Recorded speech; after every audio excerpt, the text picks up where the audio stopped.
বন্ধুরা, আগুনের ভিডিওটা দেখে আপনাদের অবশ্যই খারাপ লাগতে পারে এবং মনে ইচ্ছা জাগতে পারে এটা কোথায়। আসলে এটা হলো আমেরিকায়। আমেরিকায় আজও এক অগ্নিকাণ্ড দেখা দিয়েছে। দেখুন, পুরো দেশটা আগুনে উত্তপ্ত এবং কালো ধোঁয়া। দেখুন, এটা অবশ্যই হবে, কারণ আল্লাহ তাআলার গজব এটা। যেমন ফিলিস্তিনে গাজায় শহরে মুসলমানদের মারার পিছনে আমেরিকা পুরুষের সহযোগিতা করেছে। দেখুন, আল্লাহ তাআলা গাজার মানুষদের দোয়া কবুল করে তাদের আগুন আমেরিকায় পাঠাইছে। দেখুন, পুরো দেশটা এখন ধ্বংসের মুখে। কত ধনী তারা এখন পথের ভিখারি, তাদের কোনো চিহ্ন নেই।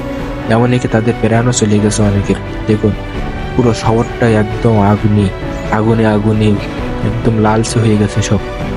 তাদের এত উন্নত, এত প্রযুক্তি উন্নত রাষ্ট্র, তারপরও তাদের আগুন নেভাতে সক্ষম হচ্ছে না। দেখুন, আল্লাহ চাইলে কত কিছু করতে পারে। আল্লাহ তো উত্তম পরিকল্পনাকারী। দেখুন, কাউকে বিপদে ফেলার আগে অবশ্যই ভাবতে হবে একবার। দেখুন।